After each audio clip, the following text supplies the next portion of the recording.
investigador.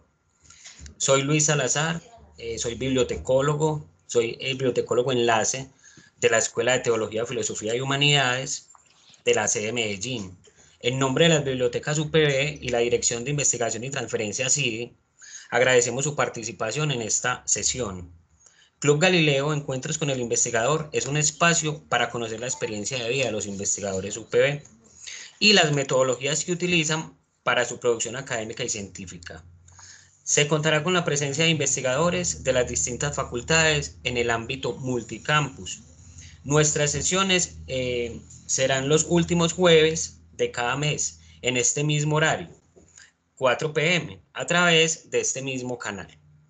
Les informamos que nuestros encuentros serán grabados con el fin de que nos queden como memorias, publicados en el canal de YouTube UPB Académico de nuestra universidad.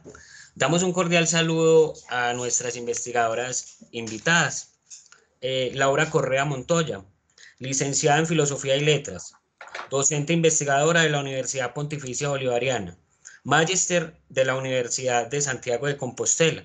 Se ha desempeñado en áreas de humanidades como idiomas y literatura, estudios literarios, filosofía, teología, teoría literaria y artes audiovisuales. Ha tenido reconocimientos como Beca de Honor Méritos Académicos, Universidad Pontificia Bolivariana en enero del 2010. Becaria del programa Erasmus Mundus, Unión Europea en septiembre del 2012. Además es profesora de la Facultad de Filosofía de la Universidad Pontificia Bolivariana. Actualmente se encuentra activa en las siguientes líneas de investigación: literatura, crítica y pensamiento latinoamericano y historia social y cultural. Nuestra otra invitada, Adriana María Ruiz, coordinadora del grupo de investigación sobre estudios críticos de la Escuela de Derecho y Ciencias Políticas, abogada y magíster en filosofía por la Universidad de Antioquia, especialista en Derecho Administrativo por la Universidad Pontificia Bolivariana, doctora en Derecho por la Universidad Santo Tomás, Bogotá, con estudios de postdoctorado en Filosofía Contemporánea en la Universidad de Murcia, España. Los invitamos para que al final participen con sus preguntas y comentarios. A nuestras investigadoras, muchas gracias por aceptar nuestra invitación. Para dar inicio a este conversatorio, empezaremos con una frase del genial Carl Sagan. En algún lugar hay algo increíble esperando a ser conocido. A continuación, tendremos unas preguntas guías como hilo conductor a nuestro conversatorio. Les preguntamos a nuestras invitadas, quien quiera responder de primero, como quieran, qué habilidades considera que debe tener un investigador. Según la experiencia y hablando de todo este mundo de la investigación, sabemos que todas las personas, todos los investigadores tienen metodologías distintas, que lo hacen de otras formas y de eso es que queremos aprender todos. La pregunta entonces, ¿qué habilidades considera que debe tener un investigador?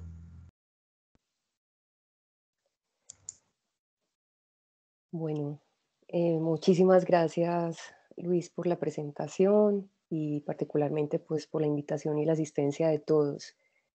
Me desempeño en el área hermenéutico-crítica en materia investigativa y creo que la principal habilidad, además de la precisión conceptual y de la versatilidad teórica, reside en la lectura empática de los textos vivos.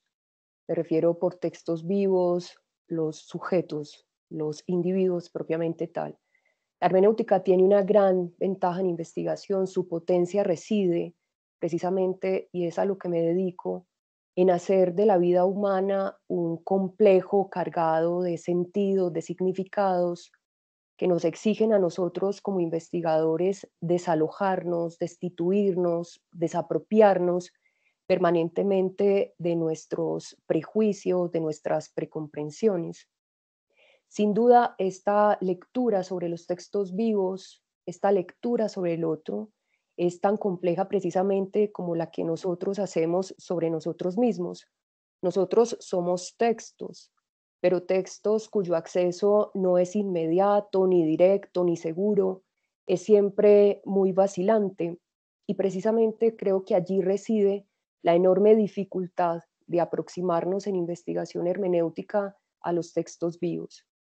Adicionalmente, otra enorme habilidad que creo es necesaria en esa lectura, interpretación, significación de los textos vivos, incluyéndonos a nosotros, porque nosotros somos sujetos de la investigación, es aprender a escuchar precisamente bien, aprender a escuchar porque nosotros leemos el mundo social, leemos esos textos vivos con nuestros oídos, pero nuestros sentidos en las ciencias sociales nos engañan y nos engañan precisamente por lo que mencionaba, nosotros no somos tábulas vacías, somos tábulas repletas, una memoria cultural llena de conjeturas, ideas, experiencias propias, que en muchas ocasiones, Luis, en lugar de revisar, de comprender, de clarificar la realidad, la tiraniza, la mordaza, la enmudece, porque nuestro yo prejuicioso, obviamente cargado de nuestras propias experiencias,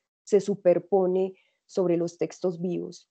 En ese sentido, dice Bachelard algo precioso, y es precisamente que siendo nosotros los sujetos de la investigación, somos los principales obstáculos epistemológicos, precisamente porque evitamos la captación de lo sensible, del objetivo, de lo inmediato en sí mismo, superponiendo en cambio pues nuestras precomprensiones, nuestros prejuicios. Creo que la habilidad de leer textos vivos y de leer empáticamente los textos vivos a los otros, incluyéndonos, además de esa apertura, de esa autocrítica permanente sobre nosotros mismos, pues implica, por supuesto, además de esa versatilidad, seriedad, una enorme sensibilidad. Nos dice Gadamer que no podremos comprender a los otros ni a nosotros mismos si no tenemos esa apertura, precisamente si no tenemos esa sensibilidad respecto a la alteridad del texto, al que el texto nos diga algo más, nos diga algo con independencia de nuestras propias precomprensiones. Entonces creo que esa es una habilidad fundamental, esa lectura empática de los textos vivos. Yo también los saludo, les agradezco mucho la invitación. Yo agregaría que a las habilidades, digamos que acostumbradas, tradicionales, de la lectura crítica, de la jerarquización de la información, y adicional a lo que mencionaba Adriana, esta situación de ponerse a uno como investigador, como sujeto de la investigación también en términos de objeto, es importante en relación con lo que yo hago. La sensibilidad es muy importante, por lo menos entender cómo la sensibilidad opera en el centro de nuestros mecanismos de interpretación del mundo. Digamos que los procesos de investigación que en mi trayectoria me han llevado quizás a romper con las formas más tradicionales. Yo hago investigación-creación. La investigación-creación está como en un campo relativamente incipiente en Colombia. En la universidad apenas estamos aprendiendo sobre cómo se hace investigación-creación. Entonces, anudado como a esa situación de uno mismo como sujeto y objeto mismo de la investigación, el componente de la sensibilidad y la creatividad para mí es fundamental. Es decir, hay un territorio completo que es por lo que llamamos la investigación, lo que pensamos que vamos a descubrir, pero finalmente requerimos como de una habilidad creativa que nos permita como navegar un poco ese territorio. La investigación-creación tiene, digamos, unos obstáculos que yo también llamaría epistemológicos, porque pensamos que está divorciada de las formas más, digamos, científicas, que las ciencias sociales, incluso que las mismas humanidades nos han entregado como criterios para conducir procesos de investigación. Pensamos que entonces el proceso creativo es completamente distinto, que nos viene de alguna manera como de la nada, como que uno se sienta y escribe o descubre una obra, pero los procesos creativos también se vuelcan a los procesos de investigación, digamos, en sentido estricto, que me permite a mí encontrar algo distinto o enfocarlo de una manera particular. Entonces yo creería que una de las habilidades que tenemos que fortalecer en términos de investigación es esa característica de una sensibilidad, proyectando siempre a un sentido, digamos, de la creatividad que potencie en los que hemos trabajado sistemáticamente, que son el sentido crítico, la lectura, el análisis, un poco como para establecer unas conversaciones más fructíferas, ¿por qué no más balanceadas entre las formas de hacer investigación? Súper interesante, profes, esos comentarios que ustedes hacen. Recuerdo mucho a Gastón Bachelard en la universidad, precisamente derribar esos obstáculos epistemológicos, y cuando la profe Laura mencionaba la sensibilidad, creo que es una gran característica que dentro de mi pensar pues debe tener un investigador, ser sensible a, ¿cierto? Y la creatividad, ¿cierto? También esa curiosidad a querer hacer algo. Los filósofos lo pensaban desde la antigua Grecia, Aristóteles, sin curiosidad pues no hay investigación. ¿Qué se necesita para ser filósofo? ¿Qué se necesita para investigar y conocer? Pues sea curioso, ¿cierto? Albert Einstein lo planteaba, y muchos de los científicos. Esa curiosidad nos ha llevado hoy a conocer muchísimas cosas, ¿cierto? A mejorar la calidad de vida de las personas, de la sociedad. Precisamente eso es la investigación. Excelente, profe, todos esos aportes. Pensando en que todos los investigadores, en algún momento que estamos haciendo algo, vamos a hacer algún trabajo de investigación y nos enfocamos en algo, todos tenemos dificultades a la hora de, ¿cierto? Unos tendrán unas dificultades diferentes a otras, claro está, ¿cierto? Desde la experiencia que ustedes tienen como investigadoras, ¿qué dificultades tienen o qué es eso difícil a la hora de investigar o quizás de llevar un proyecto a cabo, ¿cierto? Es que esos obstáculos a que se presentan en el investigador, que uno dice, uy, no, definitivamente, ¿qué pasa ahí? ¿Cómo hago para seguir, ¿cierto? ¿Qué obstáculos entonces han tenido como investigadoras? Inicio yo en este caso, como para que no sea tan en la Perfecto, ronda. perfecto, profe. Yo creo que hay muchas limitaciones siempre en los procesos de investigación, unas que son individuales y otras que son, digamos, de un orden que escapa como a las posibilidades de cada uno. Yo creería que en mi experiencia una dificultad es, digamos que todo el tiempo en las humanidades uno está negociando y por negociando me refiero a como luchando un poco como con la autorización de su saber, es decir, lo que uno dice es importante. En términos de lo que supone un sistema de investigación y lo que requiere para ser validado. Entonces, esa es una dificultad que yo encuentro importante, como todo el tiempo tener que explicar las razones en términos de producción, es decir, por qué es importante hacerlo, porque a veces lo que nosotros producimos es más intangible. Claro, se puede ver manifestado en un artículo que uno publica, en un libro, en una conferencia, pero sus procesos son procesos que no tienen una evidencia inmediata, entonces a veces hay que luchar como con esos pasos que tienen un peso de la autorización y que al mismo tiempo implica pues demostrar la validez y la importancia de lo que hacemos. En el campo de las artes esto sucede con mucha frecuencia, es decir, la literatura, el cine, que son las dos áreas que yo principalmente trabajo, y la crítica cultural, tienen menor reconocimiento que lo que tienen otras áreas de las humanidades.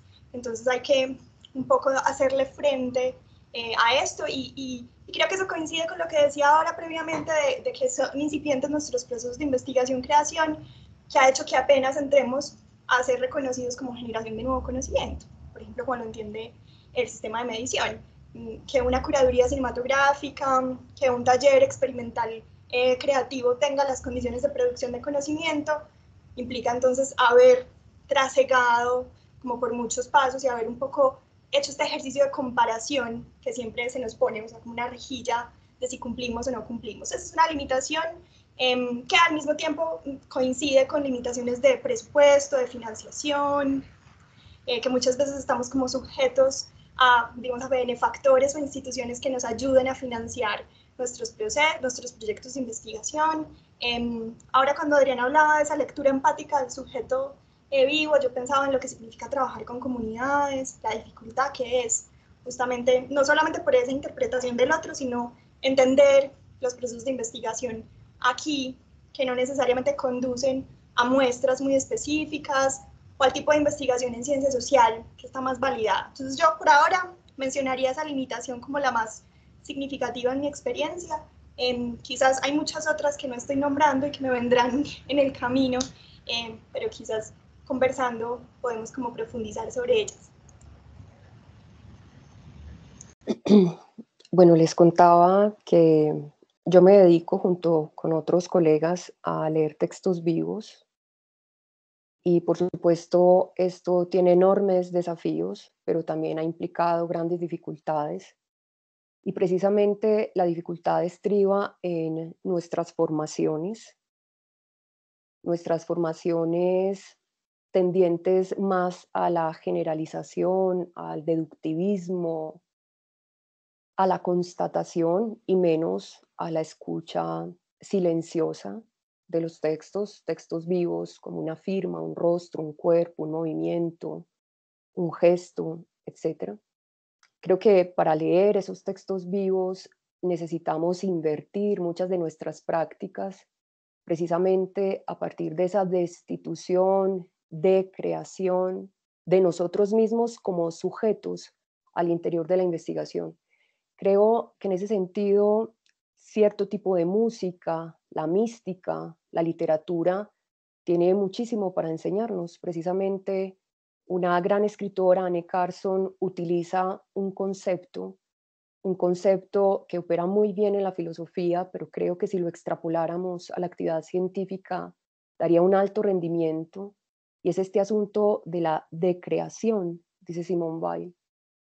Una decreación implica un deshacernos de nosotros mismos en el campo de la investigación, de ese yo encerrado, soberano, aislado, demasiado ruidoso. Y dice Simone Weil, ese yo que no me deja escuchar ni a Dios en la naturaleza, que se interpone como un tercero en un par de amantes. Y efectivamente eso es lo que nos sucede, porque precisamente el habla es función del yo, y lo que hacemos en la investigación es todo el tiempo hablar desde nosotros mismos como sujetos, pero esta de creación para escuchar los textos vivos nos implica desalojarnos, apartarnos de la palabra, dejando decir a quien realmente tiene mucho que decir. Decía precisamente Foucault que la teoría es una práctica, porque con la práctica lo que hacemos es crear condiciones para que quienes saben lo digan, porque lo saben mucho mejor que nosotros. Sin duda, en la cárcel o en los espacios de reintegración donde trabajo, los excombatientes en proceso de reintegración y las personas privadas de la libertad saben mucho mejor que nosotros sobre la pena, sobre la cárcel, sobre la realidad carcelaria. Esa es una primera dificultad, una suerte de apropiación de nosotros como sujetos de la palabra del otro. Y precisamente esa palabra del otro, para poder escuchar ese texto vivo, se nos exige, además de una escucha muy atenta, sensible, lo que ustedes decían ahora, por supuesto una enorme fidelidad, una gran concentración, atención. Muchas veces hacemos de los textos vivos una suerte de cita extensa, como si fuese una extensión de nuestro prejuicio que constata nuestro juicio y no propiamente un texto vivo. Me gusta mucho pensar la investigación como el teatro griego, y me gusta especialmente pensarme como sujeto de la investigación y la investigación que hacemos como esos actores del teatro griego, que tenían como función uno o dos actores, a lo sumo en el teatro era vehicular, no apropiar, numerosas voces, una polifonía de voces y de arquetipos de existencia, pero insisto, no era una suerte de superposición del otro, sino al contrario, una forma de vehicular sus palabras. Y por último, creo que además de estas dificultades, no leer con fidelidad, hacer del texto vivo una constatación de nuestro prejuicio, no desalojarnos de la palabra, del protagonismo de la obra. Hay otro que creo que es muy importante en investigación, sobre todo cuando leemos textos vivos, y es el silencio. Y creo que en ese sentido la literatura tiene mucho para enseñarnos. A propósito de lo que mencionaba Laura, de las artes y de su formación en la literatura. La literatura es preciosa, por lo menos la narrativa breve, porque hace el equilibrio entre la palabra y el silencio. Y a nosotros nos molesta mucho el silencio, nos cuesta mucho destituirnos, escuchar con fidelidad y acallarnos, y nos cuesta también mucho el silencio del otro. Pero para pensar en general y específicamente en las ciencias sociales y en este tipo de investigaciones, es por supuesto necesario el silencio, porque con el silencio podemos producir sentidos sobre esos textos cargados de significados. Precisamente la exhortación que se hace en la literatura, que es la misma exhortación que se nos hace en la investigación hermenéutica, es a crear sentidos, a guardar, a proteger las palabras del otro, a no destruirlas a través de la mala interpretación o la distorsión de sentidos.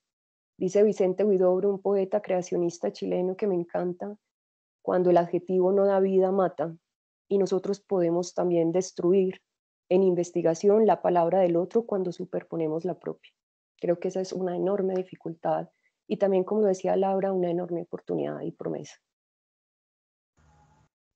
Qué bien, qué rico escuchar como todas esas palabras tan bonitas como desde la poesía y propiamente desde la filosofía, ¿cierto? Viendo la filosofía como un principio del pensamiento para luego generar más conocimiento, ¿cierto? Tomo algo muy bonito que decía la profe Adriana en este caso, y es que en la investigación suele haber el encerrarse en uno mismo, mencionaba la profe, no escuchar a Dios, no escuchar a la naturaleza y no escuchar al otro, ¿cierto? Porque muchas veces dentro del mundo de la investigación los investigadores sienten un celo, claro, y eso suele pasar, claro que sí, cierto. Los investigadores, yo sé, yo tal cosa, yo lo voy a hacer así de esta manera, y yo creo, desde mi punto de vista, que la investigación es co-creación. La investigación la hacemos colectiva, venga, creemos juntos, juntemos ideas, investiguemos. Y ese creo que también ha sido uno de los limitantes. Otra de lo que decía la profe Laura, muchas veces dificultades de presupuesto y quizás de presión por hacer investigación. No sé, eso limita mucho, ¿cierto?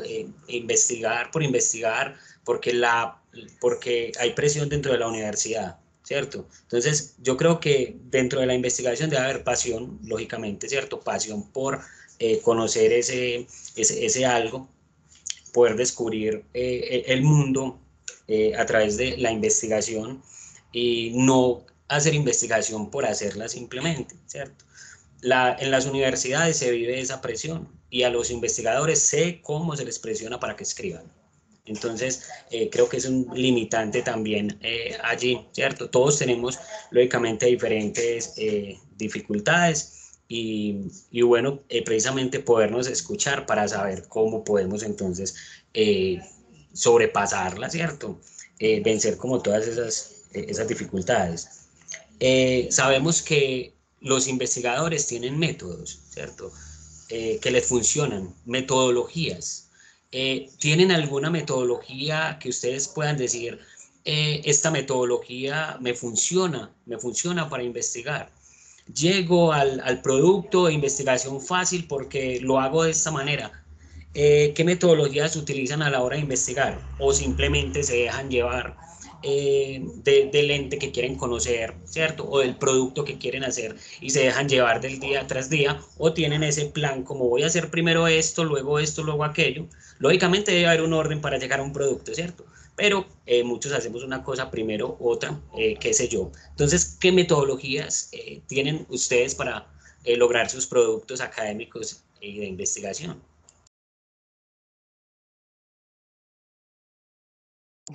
Bueno, nosotros estamos desarrollando, quisiera referirme puntualmente a esto, a una investigación y metodología de tipo biográfica. Se realiza entre el Grupo de Investigación sobre Estudios Críticos de la Escuela de Derecho y Ciencias Políticas y el Grupo Epimeleia de la Escuela de Teología, Filosofía y Humanidades. Y realizamos esta metodología biográfica a partir de laboratorios biográficos y narrativos con excombatientes en proceso de reintegración y personas privadas de la libertad del Programa Especial de Cambio del Complejo Carcelario y Penitenciario El Pedregal. Nosotros en esta metodología entendemos la vida como un trayecto cargada de significados y de sentidos que en la medida en que es narrada se singulariza y al mismo tiempo se humaniza. Ninguno de nosotros, lo mencionaba más adelante, tiene acceso directo a sí mismo. Somos una tabla cargada de prejuicios, pero al mismo tiempo una tabla vacía en términos de la comprensión sobre nosotros mismos. Siempre nos servimos de distintos tipos de mediación del lenguaje, audiovisual, corporal, gestual, que nos sirve precisamente para narrarnos, para contarnos. Y es precisamente a partir de esta vulnerabilidad narrativa, abro un paréntesis, el 75% de las personas en proceso de reintegración son analfabetas, el 90% tiene graves lesiones a nivel traumático en sus afectos que les impiden narrar, hay una erosión de esa capacidad narrativa. Y por esta razón nosotros desarrollamos un laboratorio de experiencias de biografización, un espacio que nos permite precisamente escuchar, leer, significar esos trayectos de vida que se suceden en el tiempo, pero también esas vidas que se localizan en espacios, no solamente una geografía social, sino también afectiva, y nos cuentan precisamente sobre la experiencia de la confrontación armada y sobre el problema o los grandes obstáculos de su retorno. Esta es una metodología que tiene como objeto agujerear la etiqueta, la estigmatización y especialmente ese pronóstico de criminalidad o más bien ese devenir monstruoso que la sociedad asume respecto a determinados sujetos, entre comillas, peligrosos. Pero no solamente los graves efectos de la estigmatización residen en que la vida es suprimida de su experiencia, su historia, su nombre, de que no es un qué, sino un quién insertado en un cúmulo de circunstancias, sino que el sujeto termina introyectando la etiqueta. Y precisamente es a partir de allí que hacemos este tipo de laboratorios. Todos nosotros lo mencionaba ahora, pues somos prejuiciosos, contenidos de saberes previos, precomprensiones, pero también siempre prefiguramos la vida de otros. Siempre hay esa prefiguración de la que habla Riquet y precisamente contamos y decimos de un otro sin ni siquiera esa persona haber contado su propia historia. Sucede mucho, un ejemplo claro es el juez que lee un dossier criminal y luego cuando ante él se presenta el cuerpo, el rostro, la voz de alguien que lo singulariza, pues constata o desconfirma precisamente esa prefiguración. Lo que hacemos entonces en este laboratorio es contar y contarnos, porque a partir del relato es que la vida humana precisamente toma forma, se resignifica, se transforma. Pero además, y esto es importante en el laboratorio, no solamente contamos esas trayectorias pasadas, eso que nos hace ser lo que somos por nuestras circunstancias, sino que también en el laboratorio generamos una suerte de fabulación. Los excombatientes en proceso de reintegración, las personas privadas de la libertad, los pospenados y por supuesto nosotros mismos, que también somos sujetos de esa biografización, pues fabulamos nuestro porvenir. Desarrollamos entonces ese laboratorio en estos espacios. Normalmente hacemos laboratorios de 8 semanas. Hemos creado e implementado 3. El primero, las palabras cruzan la vida, después las palabras a lo largo de la vida y finalmente el laberinto de las palabras humanas, a propósito del mito del Minotauro y del laberinto que estamos desarrollando actualmente. Bueno, yo aprovecho y creo que hay entre todas las cosas que menciona Adriana, hay una cuestión que compartimos. Yo también trabajo bajo la metodología de laboratorios. Los laboratorios, digamos, están un poco en la actualidad ayudándonos a diversificar las experiencias de investigación y nuestras estrategias de investigación. a partir de metodologías que pueden ser mixtas, experimentales, que ponen justamente los relatos de vida allí, los procesos de narrativización, y que suelen ser muy complejos también porque su elaboración implica aprender o estar un poco atentas, o sea, no es como que tengo todo tan increíblemente calculado bajo esta idea de un método específico, y descubres muchas cosas en el camino. Efectivamente, en cualquier proceso de investigación uno siempre va descubriendo, pero yo creo que los espacios de laboratorios son muy interesantes justamente como para encontrar esa situación de la co-creación de la que tú un poco hablabas ahora, Luis. Yo con mis compañeros, porque justamente yo tampoco trabajo sola, siempre trabajamos en equipo, yo trabajo con un profesor de la Facultad de Comunicación que trabaja en la maestría de cine documental, el profesor Juan José Osorio, y una profesora de historia, la profesora Catalina Castrillón, y entre nosotros tres fuimos desarrollando a lo largo de un tiempo importante junto al Museo de la Casa de la Memoria y junto a la Red de Humanidades Digitales, un laboratorio de humanidades digitales. ¿Cuál era el propósito? El propósito era entender, como en este repertorio justamente de los procesos de la memoria, en los procesos de la presencia, un poco de las narrativas del yo, cuál era el lugar que tenía el archivo, sobre todo el archivo en su procedimiento más tradicional como documento, como un ejercicio que podíamos apropiar y resignificar creativamente. Digamos que aquí el propósito ya no es encontrar materia prima un poco para la investigación, sino atravesar lo que ya está un poco como presto ahí como proceso de investigación. Me refiero a que la mayor parte de documentación con la que podemos trabajar, sean fuentes escritas, fuentes audiovisuales o incluso literatura, o en otros casos nosotros también trabajamos con material de archivo audiovisual encontrado. La idea era desmontar y desmontar ese material y crear una suerte de relato que tuviera como estas capacidades de visualización y de espacialización que tienen unas nuevas herramientas como las humanidades digitales.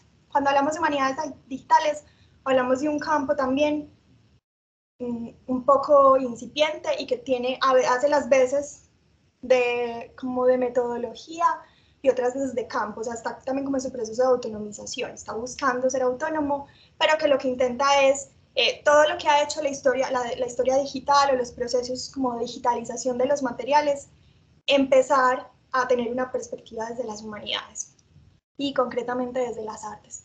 Entonces, nosotros trabajamos con el Museo Casa de la Memoria durante el 2019, hicimos un laboratorio y en ese laboratorio invitamos a diferentes como personas del sector curatorial, bien sea artistas o gente que trabajara como con colectivos, con comunidades, estudiantes, profesores, y hicimos ejercicios de co-creación, principalmente tratando como de encontrar espacios de conversación en los que la información pudiera visualizarse. Se visualiza y se espacializa, y para eso construimos como un relato a partir de un documental que se llama Ruta 60, que es un documental interactivo que hizo el museo hace un par de años, que intentaba hacer el recorrido de la Ruta 60, que es la ruta Medellín-Bogotá, tratando como de recoger las narrativas de la violencia durante 70s, 80s y 90s, un poco en el periodo, digamos, de mayor escozor y de enfrentamiento con los grupos armados, para tratar de encontrar en esta metáfora del desplazamiento, en la metáfora de la ruta, cómo empiezan a aparecer diferentes formas de visualización de la memoria, no solamente el relato escrito, no solamente la oralidad, o en este caso lo biográfico, que podría también aparecer como en este espacio de lo testimonial, sino cómo podemos entonces construir creativamente, y en ese sentido podríamos, como decía Adriana, fabular, o podríamos entrar a imaginar qué pasa como con todo este material disperso. Entonces, un punto, y aquí bebemos profundamente de las artes, es la apropiación. Yo me apropio de un material, lo recontextualizo y lo resignifico. Mucho de la técnica del montaje audiovisual, mucho de la técnica del collage, y con esto pues crear como un dispositivo narrativo que permitiera ponerse al servicio un poco de la socialización de esos procesos de construcción de memoria y también de ejercicios creativos de la memoria. Yo creo que es en términos de metodologías, unas formas interesantes como de apropiarse de otras herramientas que provienen quizás de otras disciplinas, posiblemente. No, muy interesante escuchar cómo en cada investigador la metodología es distinta. Es un proceso de investigación y la metodología es distinta. Hemos tenido diferentes invitados muy tesos. Cada uno nos menciona o nos recomienda formas, métodos de hacer investigación. Lo que rescató algo muy, muy interesante que comparten las dos y es cómo dentro de las ciencias sociales llegar a hacer investigación y usar como metodología de laboratorio. Me parece súper interesante porque cuando uno escucha laboratorio, uno va como más como para allá las ciencias exactas. Pues estoy hablando, por poner un ejemplo cualquiera, no sé, voy a hablar de medicina, ¿cierto? Hacemos investigación experimentando, ¿cierto? A ver cómo nos va, vamos a hacer esto en ratones, a ver cómo nos va con esta vacuna, por poner el ejemplo pues que hoy estamos viviendo. Me parece súper interesante, vuelvo y lo digo, porque dentro de las ciencias sociales, hacer laboratorio, ¿no? Eso está muy, muy, muy, muy bacano. Y mire que cómo nos complementamos y cómo vamos aprendiendo todos de nuevas metodologías de hacer investigación. A las personas que están ahí escuchando, tranquilos, pueden hacer sus preguntas si quieren, no necesariamente tiene que ser al final. Si quieren pueden hacer sus preguntas, levantan la manito y hacemos la pregunta a las profes. Listo, porque bueno, es bueno estar enlazados dentro de la conversación y no cuando uno se enfríe, por allá a lo último, ¿cierto? Entonces, uy, pero ¿cuándo fue que dijo eso? Ya, ahora que estamos, entonces les invito a hacer sus preguntas. Bien, por acá tenemos una manito levantada. Luis Fernando Erazo, bienvenido. Abre su micrófono y adelante. Bueno, muy buenas tardes a todos. ¿Se escucha bien? Perfecto, te escuchamos Sí, perfecto, bien. Luis. Pues antes de llegar a la pregunta, quisiera realizar una contextualización y principalmente quiero hacer eco de unas palabras que pronunció el filósofo colombiano Santiago Castro Gómez en una conferencia. Entonces, Santiago Castro Gómez, en dicha conferencia, llegó a la conclusión de que Colciencias ha fracasado, dicho tajantemente y explícitamente. ¿Por qué? Porque él dice que, pues, a mediados de los 90, el Sistema Nacional de Ciencia y Tecnología definió una serie de áreas estratégicas, ¿cierto? De las cuales iría la inversión para investigar. Entonces, en esas áreas estratégicas no estaba ni la inclusión social ni la formación en ciudadanías. Esto fue un duro golpe para las humanidades y las ciencias sociales, desde luego. Entonces, las áreas estratégicas específicamente se concentraron en la producción de conocimiento útil, ¿cierto?, en el sector industrial productivo. Desde luego, fue, pues, como Santiago Castro Gómez, un diagnóstico ciertamente distópico para las humanidades, y le sumaba a eso que se viene consolidando algo que él denomina la hegemonía del paper.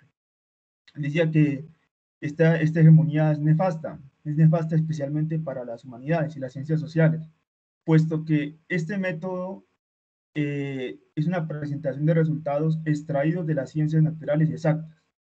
Entonces, por eso es que el paper, ¿cierto?, tiene un límite de extensión de 8 o 10 páginas, su escritura es seca, ¿cierto? Va de una específicamente a los resultados y prescinde de disquisiciones, de digresiones, de metáforas, de argumentos, ¿cierto? Cuestiones demasiado importantes para un filósofo, para un literato, para un sociólogo. Entonces, esta hegemonía del paper, además, venía con un olvido de la publicación de los libros. Se decía que los libros han sufrido pues un golpe ciertamente muy duro y lo que se quiere es volver a eso, ¿no? Entonces él decía que el paper también ha olvidado otras formas de expresión y comunicación tan fundamentales como ha sido el ensayo, ¿cierto? Que pues el ensayo pues es un medio de expresión sumamente libre y donde usted pues puede plantear su punto de vista, su tesis. Santiago Castro Gómez, además, lo que hace es poner el dedo en la llaga, ¿no? Poner el dedo en la llaga, por así decirlo, y cuestionar ciertamente, bueno, cómo estamos investigando, ¿no? Porque propiamente decía él que el paper, como les había dicho ahorita, es un método de presentación de resultados extraídos de las ciencias naturales. Básicamente que los científicos sociales y los humanistas nos estamos adoptando a ese campo, o sea, hay algo, un quiebre epistemológico tremendo, tremendo, y la propuesta es sencillamente volver a rescatar esas formas de expresión como la poesía, el ensayo, no como que cuadricular y regirnos por criterios de bibliometría, y que desde luego las presentaciones de investigaciones, de artículos, que al menos tengan algún impacto en la cultura, ¿no? Que no se queden solo en repositorios, en anaqueles allá, pues que solo nos leamos entre académicos, ¿no? O sea, la academia también tiene que untarse de barro, por así decirlo. Entonces, bueno, ya pues teniendo pues todo ese contexto y excusándome por la extensión, y les diría pues aquí a las panelistas, bueno, ¿qué propuesta tienen para que las investigaciones producidas por humanistas salgan, ¿cierto?, de los anaqueles, de los repositorios, tengan algún impacto, independientemente pues de la metodología implementada, ¿cierto? Si unas son demasiado abstractas, otras muy prácticas, y como que la invitación sería a dialogar, ¿cierto? Dialogar incluso con científicos, porque algo que yo también veo es mucha reticencia, ¿no? Mucho conflicto entre humanistas y científicos. Eso pues sería todo. Muchas gracias. Luis, gracias por tu intervención. Yo te contestaría algo respecto a lo que dices, y es que una forma, o sea, sí, entendiendo también las lógicas de la investigación, porque existen, de qué manera también nos ayudan a construir comunidades científicas, comunidades académicas, la importancia que tienen, por supuesto, sin demeritar justamente estos enclaves para la circulación del conocimiento. Hay formas de hacer resistencia dentro de la academia, hay formas de establecer unas estrategias de comunicación del conocimiento que salgan quizás de esas formas que consideramos tiránicas o de alguna forma como extraídas de otras áreas y que se nos imponen. Yo creo que más que luchar con la tiranía del paper y su extensión, o que yo valore más el largo aliento del ensayo, que pueda favorecer el tono del ensayo literario, es quizás darle oportunidad a una mezcla de algunas de las formas. Esto te puede poner en riesgo quizás frente a someter un artículo a una revista y que te lo devuelvan porque decidiste escribir con un tono más poético, pero al final yo creo que también depende de la manera en la que comunicas los resultados, y la comunicación tiene muchas formas en las que la hacemos, la ponemos afuera como en términos de socialización en espacios comunitarios. Yo, por ejemplo, he optado principalmente por la historia pública y la memoria pública en relación con instituciones, museos, festivales y esos circuitos, porque es donde creo que lo que hago tiene mayor potencia y radio de extensión. Eso no significa que las revistas, que los libros no sean espacios también fundamentales para la circulación del conocimiento. Entonces, un poco para sintetizar sería establecer como un diálogo entre eso que parece la única alternativa y las otras formas que podemos crear. Y en efecto, pues hacer ejercicios pequeños, quizás de resistencia, que nos ayuden como a navegar dentro de todo esto que parece tan opresor o tan difícil, que es el sistema de investigación. Yo añadiría algunas cosas, Luis. Creo que el problema es mucho más complejo y el problema reside, desde mi punto de vista, desde nuestra propia labor, desde lo que hacemos en el campo mismo de las ciencias sociales y de lo que somos responsables en términos precisamente de nuestro quehacer científico. Hay una expresión que me parece muy edificante para pensarnos a la luz de nuestra sociedad actual y es la noción de tiempos de oscuridad de Hannah Arendt. Esos tiempos de oscuridad que no solamente impiden la aparición y la participación de los hombres en el mundo compartido, sino que muchas veces también extravía nuestra propia actividad científica. Por supuesto, hay reducción de los campos de circulación y comunicación, la extrapolación del método de las ciencias naturales a las ciencias sociales, que no es de ahora, ha sido de la historia misma de las ciencias sociales, pero creo que la discusión estriba precisamente en esos extravíos, en esos desconocimientos de los que muchas veces también somos protagonistas. Muchos de nuestros marcos teóricos y conceptuales hoy son incapaces de dar cuenta, de comprender con precisión, con versatilidad, con sensibilidad, los grandes y graves problemas de nuestra sociedad. Nuestros mapas conceptuales ya no pueden guiarnos en esos dramas y sin embargo seguimos insistiendo en ciertas retóricas comunes, en métodos solidificados, en el aprendizaje y la enseñanza de la teoría como si fuese un dogma. Y creo que allí reside nuestra enorme responsabilidad más que en el tipo de composición. Creo que eso nos invita principalmente a evitar esas abstracciones, esas generalizaciones, esas contestaciones casi proféticas que muchas veces desarrollamos en nuestros ejercicios de investigación y los presentamos como evidencia, y eso es propio, efectivamente, de una sociedad cerrada. Popper distinguía las sociedades cerradas, como ese totalitarismo fascista y comunista, como aquellas sociedades que se servían de sistemas de pensamiento filosófico, político, que parecían imbatibles, irrebatibles, incontestables. Y creo que nosotros muchas veces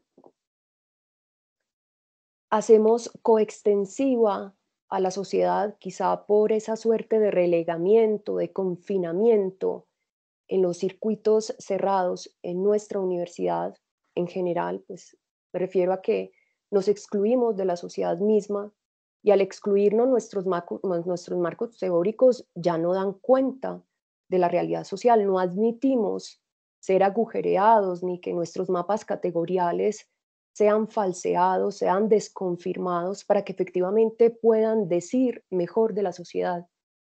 Creo que ahí reside el problema, en repensarnos, en repensar nuestra actividad científica, en repensar nuestra posición y nuestra actitud ante el saber, ante la sociedad, ante el conocimiento que nosotros generamos más que propiamente en la circulación. No digo que no sea un problema, por supuesto que lo es, pero creo que hay cosas sobre las que debemos pensar. Debemos recordar que eso que hacemos en las ciencias sociales, ese conocimiento que creamos, más que, insisto, una publicación, qué tipo de composición, pues es una fuerza inmaterial, capaz precisamente de guiarnos en esa sociedad abierta, plural, que todos queremos, que anhelamos, y que por supuesto nuestros trabajos de investigación deben ser capaces de guiarnos precisamente en la consecución de esa gran finalidad. Popper nos enseña algo precioso y quisiera echar mano de eso para insistir en que estos tiempos de oscuridad yo creo que nos llevan a pensar problemas más profundos, insisto, sobre nosotros como sujetos de la investigación y de nuestro propio quehacer investigativo. Dice, estos tiempos de oscuridad, la emergencia de este tipo de sociedades cerradas que no sucumben en el régimen comunista o fascista, sino que se advierte en nuestras propias sociedades cierta cultura cerrada, intolerante, inerte en el pensamiento, requiere investigadores que estén pensándose de una manera más creativa, más autocrítica, más reflexiva, más imaginativa y que diseñen, por supuesto, marcos teóricos integrados, este tipo de metodologías más audaces, más capaces de responder precisamente a esos problemas que la sociedad nos exige deben ser pensados.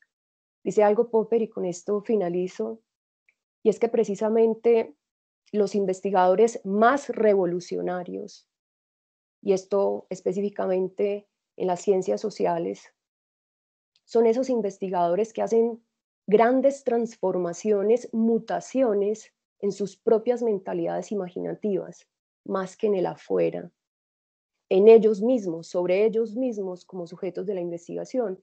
Y dice Popper, por supuesto, estas revoluciones sobre las propias mentalidades, sobre nosotros mismos, sobre el papel, son mucho más fructíferas, más superiores y más económicas que esas revoluciones que se hacen matando gente.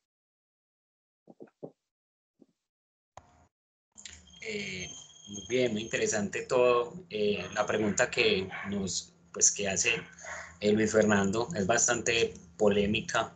Es algo que nosotros vivimos y evidenciamos en la investigación. Precisamente cuando él mencionaba algo nos miden, ¿cierto? Estamos hablando de métricas, y uno va a una base de datos como Scopus o la WebSign, por ejemplo, y uno ve que los papers son un 80% de toda la publicación académica y científica. La profe Laura mencionaba algo como de resistencia, ¿cierto? Claro, a las ciencias sociales lógicamente vienen, digamos, las ciencias exactas, que no deberían de ser contrapuestas, pero a veces generan como este tipo de controversias.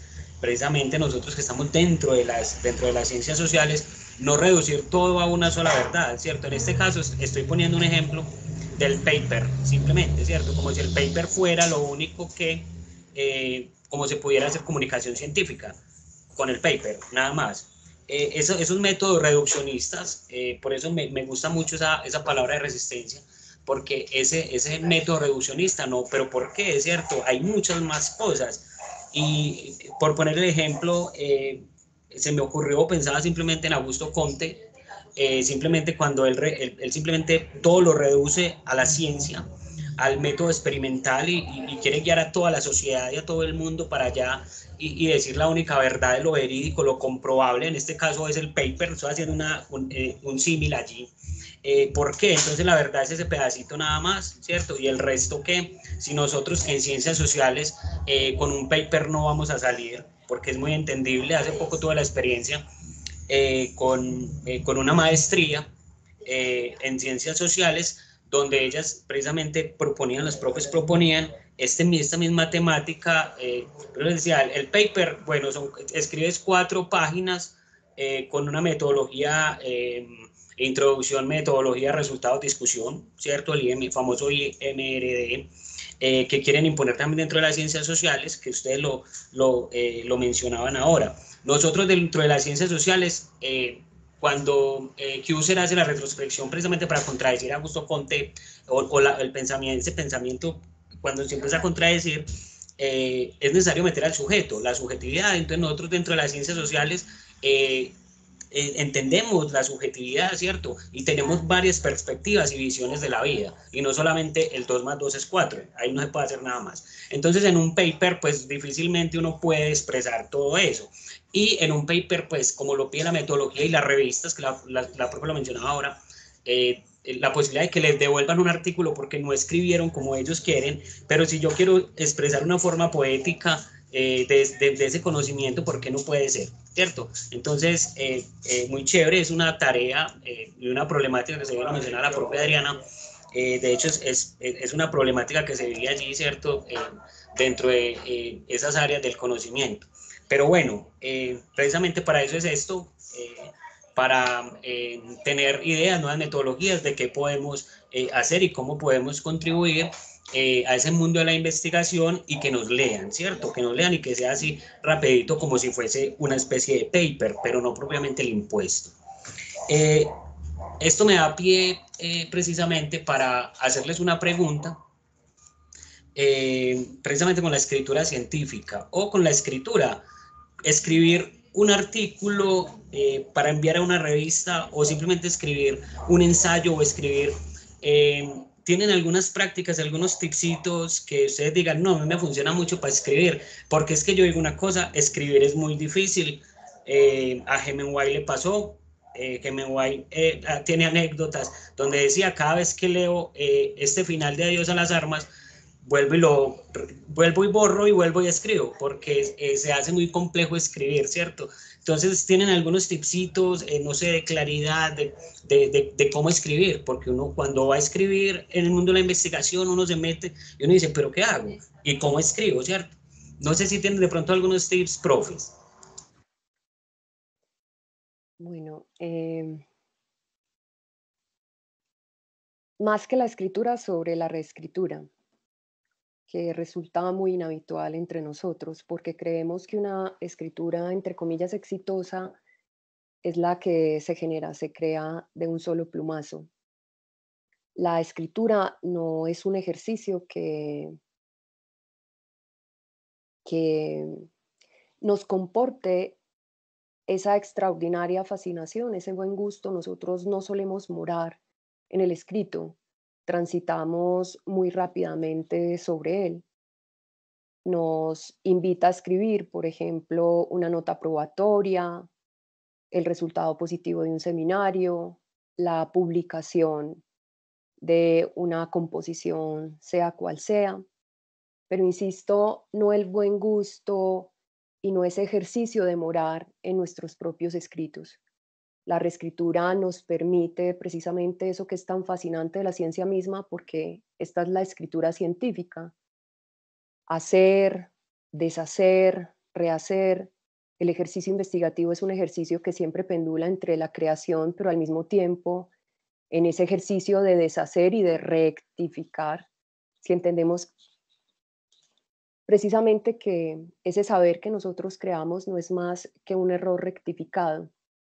Y por eso es tan importante en el ejercicio de escritura científica devolvernos, precisamente ese es el método, reescribir esas huellas, como tú decías anteriormente, caminadas o desconocidas, precisamente para otorgar esa precisión, claridad, versatilidad, imaginación que exigen nuestros escritos académicos. No es habitual la reescritura, pero tampoco es habitual hacer un estado de la cuestión o un estado del arte de nuestros ejercicios de escritura. No solemos abrir las ventanas, dialogar con otros investigadores, profesores, grupos que han escrito sobre nuestros temas de investigación, sobre nuestros objetos. Quizá, dicen algunos, por una suerte de adanismo intelectual, de egocentrismo académico, que nos impide considerar que otros tienen ideas igual de buenas a las nuestras y que existen escritos más allá de los nuestros. Y si esto opera respecto a ese diálogo abierto con otros escritores, investigadores, estudiantes, ocurre exactamente lo mismo con la crítica. Este asunto de agujerear nuestros ejercicios de comprensión y de escritura, de descartar nuestros prejuicios, de invalidar nuestras evidencias y hallazgos, nos resulta molesto muchas veces. Inadmitimos entonces la crítica y con esto inadmitimos dos grandes oportunidades en la escritura científica: la elaboración de esos estados de la cuestión, pero al mismo tiempo la escucha atenta de esas críticas constructivas que llevan al texto, por supuesto, a un mayor nivel de claridad, de precisión, en general, de conceptualización. Otro asunto que tampoco es habitual y perdemos con ello una gran oportunidad es de pensar el objeto antes de escribirlo, pensar el objeto en todas sus dimensiones, enfoques, textos, autores. Muchas veces nos limitamos, nos constreñimos en el ejercicio de la escritura por las pocas o suficientes fuentes que hemos consultado, pero que en todo caso no nos permite advertir esa pluridimensionalidad desde la cual podríamos exigir, porque la escritura es un acto de libertad. Yo elijo desde dónde, a partir de quién, qué tipo de hallazgos y conclusiones, pero cuando no pensamos el objeto, no elevamos nuestro ejercicio a ese diálogo abierto con otros autores, pues cerramos toda posibilidad de diálogo. Creo que otro asunto también importante en la escritura y especialmente en la reescritura académica a la que me refiero en ese ejercicio precisamente de desconfirmación permanente al que nos lleva la ciencia, es que normalmente escribimos de golpe, de entrada, bajo un torbellino de ideas que se agolpan en la cabeza y esperamos el hecho milagroso de la frase que comienza un párrafo o del sonido del teclado. Por supuesto, la creación tiene una gran dosis de intuición, pero también una enorme dosis de disciplina. Y esos pensamientos que se agolpan en la cabeza, pues necesitan cuerpo, porque la escritura es preciosa porque precisamente la vaciamos a una superficie donde la podemos tocar, ver, y allí podemos ordenar nuestras ideas, jerarquizarlas, organizarlas, ver con qué contamos, qué sabemos, qué desconocemos, qué necesitamos saber. Entonces hay un proceso lógico, además de un intuitivo, creativo, imaginativo en la escritura. Y finalmente se nos olvida que la escritura académica, como cualquier tipo de escritura, es una composición artística. Recogemos materiales, los ordenamos, los tallamos, los pulimos, le damos ritmo, tono, le damos la fuerza de nuestra propia singularidad, porque precisamente el escrito académico no es algo distinto a la extensión de nosotros mismos, pero no velamos, no guardamos por nuestras palabras ni por el ejercicio de escritura.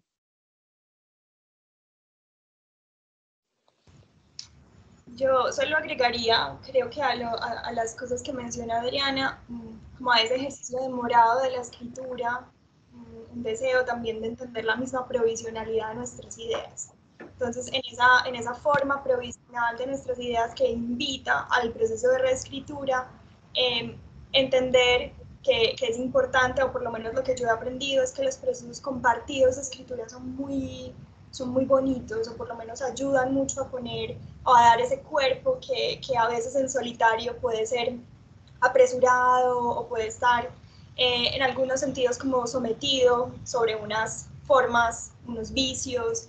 Yo no creo que haya una fórmula o un tip como tal para escribir. Cada uno se enfrenta a esa dificultad. Algunos lo hacen, digamos, vertiginosamente. Yo particularmente padezco los procesos de escritura, los padezco corporalmente, los siento, me cuestan, me atraviesan, pero porque también es difícil renunciar a las ideas, es difícil renunciar a las palabras, entenderlas, entender cuándo deberían estar y cuándo no. Entonces es como un permanente campo de batallas con uno mismo, con el repositorio de ideas o de memoria cultural, y por eso creo que ejercicios compartidos son muy interesantes. Si no escribes, digamos, con alguien más, por lo menos tener otros lectores.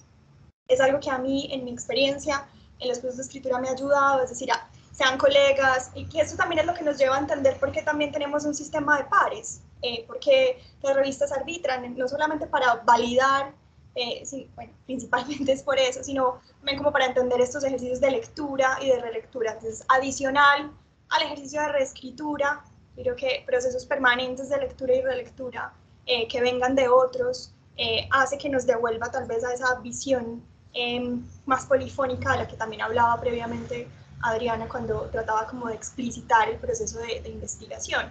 Es decir, la escritura no es solamente mía, me atraviesan muchas cosas y me atraviesan las cosas que he leído, las formas en las que quiero reportar eso que he leído, eso que he descubierto, mis hallazgos, los datos con los que estoy trabajando, pero también entender cómo aparecen esas otras voces que pueden ayudar a darle cuerpo y forma a una situación que no es tan fácil como de poner ahí afuera, con toda la belleza y la dificultad justamente de llevarla a la materialidad, las ideas puestas en el papel. No, excelente. Dos cosas pues simplemente para concluir allí esta pregunta. La profe Adriana hablaba de, es un tip para escribir, o sea, pues no lo llamemos tip propiamente, pero algo que me va a ayudar a generar ideas para escribir es ver el objeto en sus total dimensiones. Da ideas, claro, para empezar a hacer un proceso de escritura. Dimensionar el objeto me sonó muchísimo. Y la profe Laura hablaba de la escritura compartida. Me parece que hay pues se genera como más confianza, no está uno solo, y las ideas. Yo soy muy partidario de que la ciencia se construye juntos. Por eso, cuando hablamos de divulgación o simplemente de difusión científica, yo soy de esa parte de divulgación donde todos podemos hacer e investigar juntos, ¿cierto? Entonces, muy bueno eso, claro, escribir es un proceso bastante difícil, creo que a todos nos da dificultad, a los más grandes escritores, ellos mismos lo expresan, pero bueno, con estas pequeñas, de pronto, recomendaciones, uno puede lograr quizás un mejor proceso de escritura. En aras del tiempo, quería preguntarle simplemente, sabemos que en la investigación hay frustraciones, ¿cierto? Que no me publicaron un artículo, que investigamos y no hubo presupuesto y se quedó eso por allá encerrado en la biblioteca, no sé, no se pudo publicar en ninguna parte, qué sé yo, hay frustraciones, pero también hay satisfacciones. ¿Qué satisfacciones han tenido dentro de esa investigación o qué productos dicen ustedes? Me siento orgullosa de haber sacado este producto, es el que más me ha impactado a mí misma, o sea, yo como escribí cómo saqué este producto académico, ¿cierto? Como ese orgullo allí, que le ha generado tanta satisfacción. Y aprovechando eso, creo que la profe Laura nos tiene un video corto, en aras del tiempo. Entonces, bueno, simplemente les pregunto eso, ¿qué satisfacciones han tenido o de qué productos se sienten súper orgullosas? Para nosotros ir por allá a leerlo como a modo de recomendación.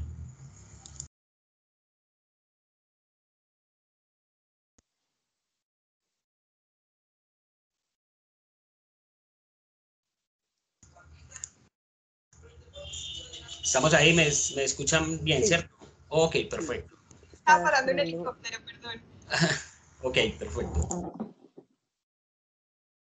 Yo no sé, frente a lo del video, no sé, Luis, o sea, era porque en el video se puede ver como la estrategia del laboratorio y me parecía interesante, pero no es tan corto, entonces quizás lo podemos dejar para el final para quienes quieran como verlo, de ser posible. De todas maneras, yo aprovecho y entonces trato como de volver esta idea de lo que me parece que ha sido más interesante del proceso de investigación. Yo creo que en general todo está en conjunto, es decir, no son partes aisladas, no es solamente algo que haya publicado, realmente es el proceso total de cada una de estas cosas, es decir, empezar a plantearse un problema en relación a una cuestión que a mí me parecía que era sintomática, que tenía que ver con como con una idea muy recurrente de la apropiación del archivo y cómo eso nos fue llevando poco a poco a entender ciertas expresiones artísticas que estaban deliberadamente poniendo como al yo ahí al frente, manipulando afectivamente la memoria.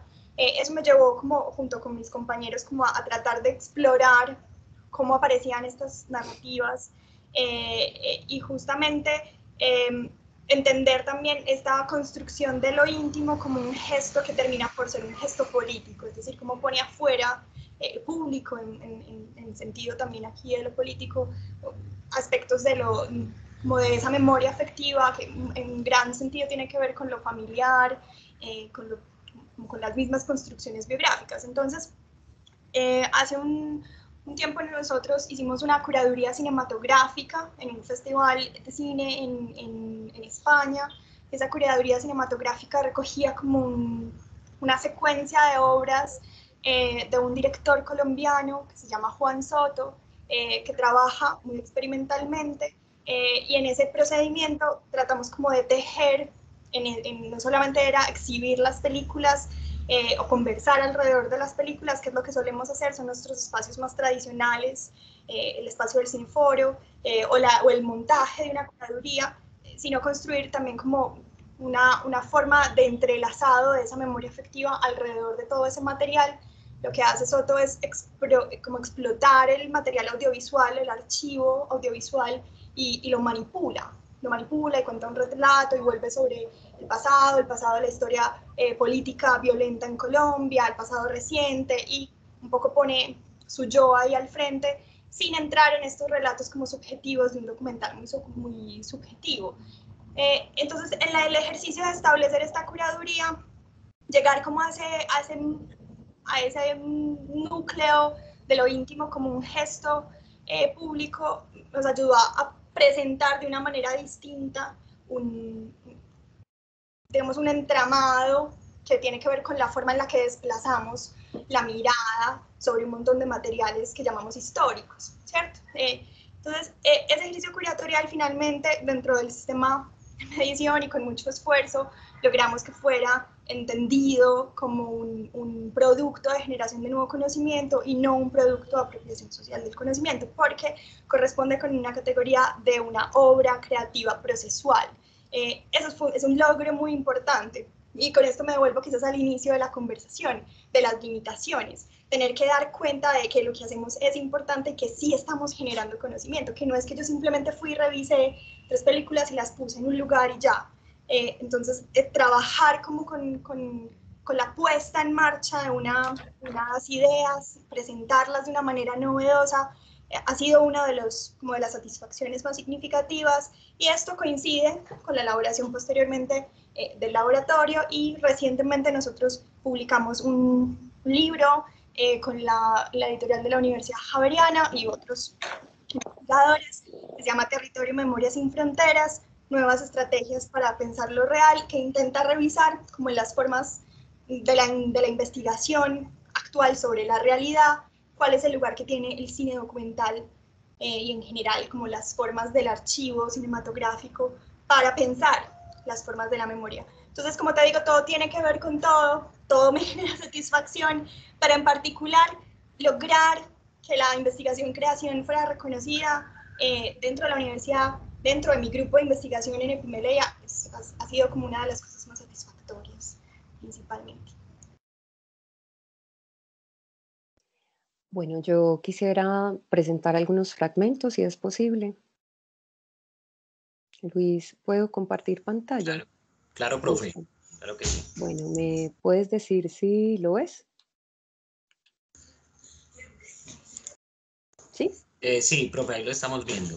Bueno, les mencionaba ahora que nosotros desarrollamos una investigación y metodología narrativa que hace precisamente de la vida un relato. Y en la medida en que se relata, en la medida en que se cuenta y se cuenta a otros, se vivifica, se resignifica, se transforma.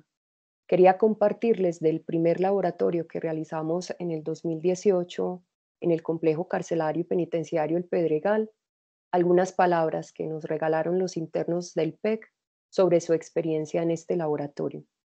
Un laboratorio que inició con el poema de Cavafis, porque todos a lo largo de nuestra vida hemos tenido lestrigones, cíclopes y ese airado Poseidón, del que en alguna oportunidad hablamos y con el cual inauguramos todos estos laboratorios, una suerte de acechar sus subjetividades y las nuestras e invitarlos a un viaje en las profundidades propias de sus textos, de ellos mismos, de quiénes son, de sus vivencias, de sus lazos afectivos, de sus nombres, de las cicatrices en su cuerpo, etc. Después de muchas palabras, fragmentos, imágenes, dibujos, concluimos la sesión, la última sesión de nuestro laboratorio, con muchas cartas, y he recogido algunos fragmentos, algunas donaciones de sentido sobre ese laboratorio que nosotros implementamos y que también experimentamos con ellos. Y quisiera leerles para mostrarles esa enorme satisfacción que me produjo estar compartiendo con ellos un laboratorio de biografización mientras nos narrábamos. Dice un hombre: palabras cruzan mi vida, grandeza y superación, creación de un mejor ser y la evolución de un animal salvaje que poco a poco se redescubre. Estamos presos en cuerpo, pero libres en la mente. Muchas bendiciones por permitirnos abrir nuestras mentes y por este seminario tan valioso como lo es Las palabras cruzan la vida. Dios los bendiga. De las palabras cruzan la vida, dice una mujer, me llevo una gran enseñanza. Aprendí a recordar las palabras que un día me causaban gran dolor, y gracias a ustedes con estos trabajos aprendí a verlos, ya sin dolor, como parte de un pasado, pero también de ese pasado se puede aprender. Dice una mujer: en estos talleres aprendí la importancia de las palabras, la manera en que las tomamos y las decimos. Pienso personalmente que las palabras tienen poder. Todo lo que sale de nuestra boca es lo que en realidad llevamos dentro del corazón. Todos los talleres fueron muy deliberativos y además creativos. Son una manera muy chévere de reflexionar y aprender. Gracias por compartirlo. Una mujer: durante estas clases aprendí demasiadas cosas que me dejaron grandes enseñanzas, como el perdón, las palabras positivas y negativas, cosas que tenía confusas en mi pensamiento, lo cual me sacó de muchos abismos mentales. No comprendía ni entendía cuál era la luz y la sombra en mi vida, pero mediante estas clases aprendí a saber qué significado tenía una y cada una de las palabras que cruzan mi vida. Despedida de un hombre. Hola, amigo. La presente es para dar gracias a Dios por permitir que los profesores nos dediquen su tiempo, porque la verdad me sentía solo en este lugar, cansado, a veces. Pensaba que mi vida no tiene sentido, pero los profes nos ayudan a animarnos, más para poder sobrevivir aquí y no maquinar tanto. Gracias por escucharme. Entonces, quería compartirles algunas de las palabras del laboratorio y de nombrar, por supuesto, esa enorme satisfacción que me causa, pues, esta experiencia, una experiencia siempre de destitución de mis propios saberes y al contrario, pues, de una apertura a la experiencia, de una experiencia que no se instala académicamente, formativamente, en mí y en el equipo con quien trabajo, sino una experiencia que hacemos y que hacemos precisamente a partir, como se hace en la ciencia, de la defraudación. Creíamos que las cosas eran de determinada manera, pero una vez nos instalamos en ciertos espacios, comprendemos que son de un modo distinto y nos permiten, por supuesto, generar nuevos enfoques teóricos, metodológicos, pero sobre todo nos permiten humanizarnos mucho más. Porque sin duda, si las ciencias sociales tienen algo que decir hoy, y si la tarea inmediata de las ciencias sociales para ser revigorizadas es una exactamente, yo pensaría que es rescatar lo humano. Y precisamente en este laboratorio de palabras humanas, pues encontramos esos trazos que cuentan sobre el pasado, pero también sobre nuevos currículos, unas proyecciones, unos devenires muy distintos a lo que solemos asociar al, entre comillas, sujeto peligroso. Qué bonito todas esas experiencias que nos cuentan y la satisfacción que les trae consigo todo ese proceso de investigación, todos esos procesos de laboratorio. La investigación, así como les decía o les comentaba hace un momentico, que muchas veces pues trae sus propias frustraciones y eso lo sabemos, pero creo que las ganancias son más. En este caso, esa satisfacción total o sea, sentir como esa emoción, logré algo, leer, por ejemplo, estas palabras tan bonitas de estas personas, parecen como poetas escribiendo, entonces una cosa súper bonita.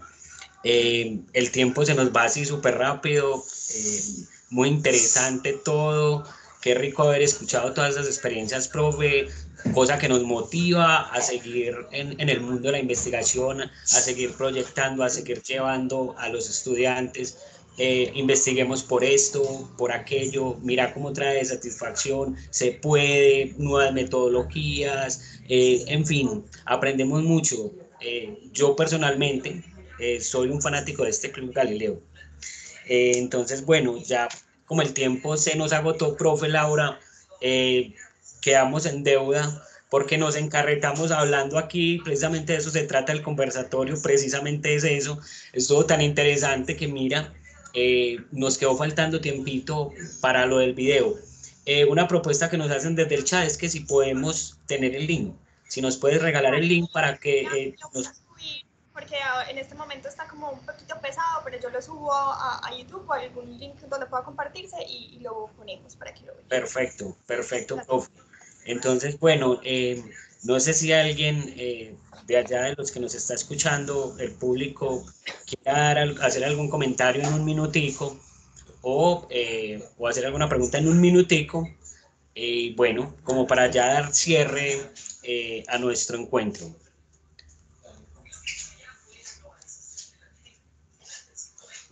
Te escuchamos, Jennifer. Bueno, buenas tardes. Comparto, es mi primera experiencia en el club. Muy contenta de poder conocerlos. Es una oportunidad. El escucharlas a ellas lo llevaba a uno como a contagiarse de esa pasión, porque eso es lo que uno ve en cada una de ellas, una pasión y un amor por la investigación, donde uno inmediatamente comenzaba a decir, bueno, qué rico poder contagiar a esos chicos, a esos jóvenes. Yo acompaño a los chicos de 11, estoy en ese proceso pues de descubrir, de explorar con ellos, y es muy bonito poderse apoyar en este espacio, que sin duda sé que será una gran ayuda para cada uno de nosotros, es una herramienta que nos va a permitir enriquecer esos procesos en el aula. De antemano agradecerles.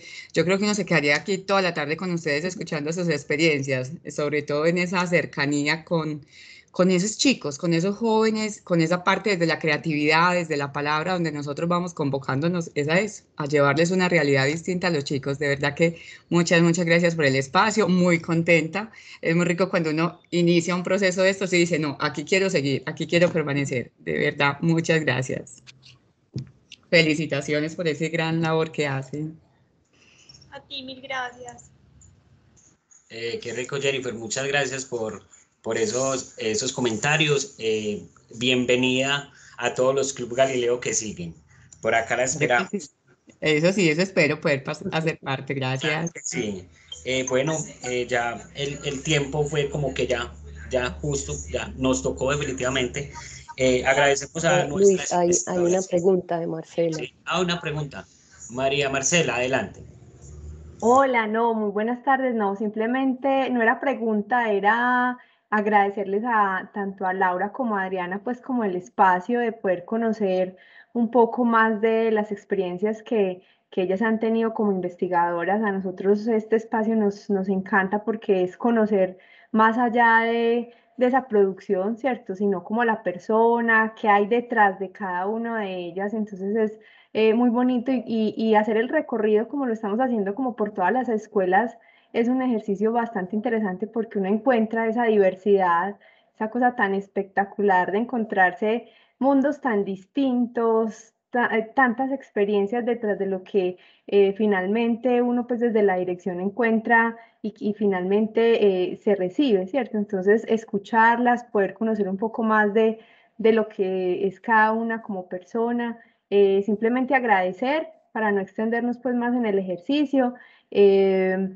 de ese espacio, de sacar el tiempo, de poder contar un poco más de esas experiencias y pues nada, seguirlos invitando a que participemos cada vez más, invitando a nuestros compañeros a participar de esta experiencia, de invitaciones a que tanto estudiantes como docentes aprendamos de manera multidisciplinar del otro, ¿cierto? Porque yo creo que eso hace parte de esa formación en investigación que pretende la universidad y se aprende conociendo un poco de esa experiencia pues de todas estas profes tan tesas.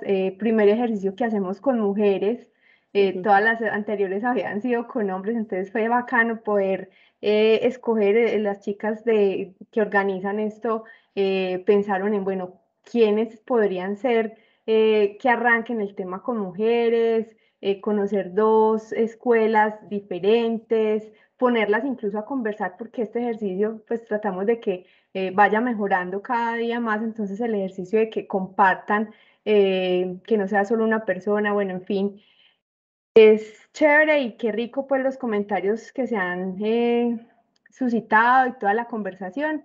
Nada más, era eso, muchísimas gracias.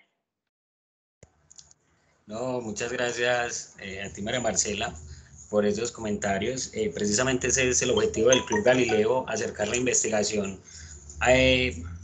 porque nos hablan personas. Entonces no nos está hablando la doctora Adriana, la doctora Laura, sino que nos está hablando la persona Laura, la persona Adriana, el humano que siente, que siente satisfacción, que también sintió tristezas a la hora de investigar, que tuvo quizás frustraciones, que sintió tirar la toalla. Es precisamente el Club Galileo el objetivo, motivar. Es que mira, a todos nos pasa. Entonces anímese, tranquilo, mande su artículo, escriba.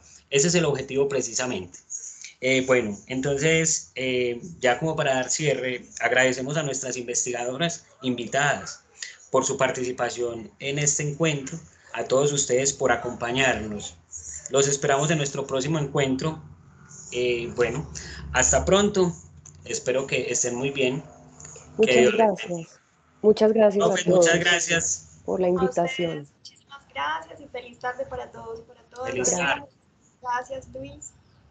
Estén muy bien. A todos, muchas gracias. Hasta luego, chao, chao. Gracias. Hasta luego, buena tarde, gracias. Hasta luego, gracias.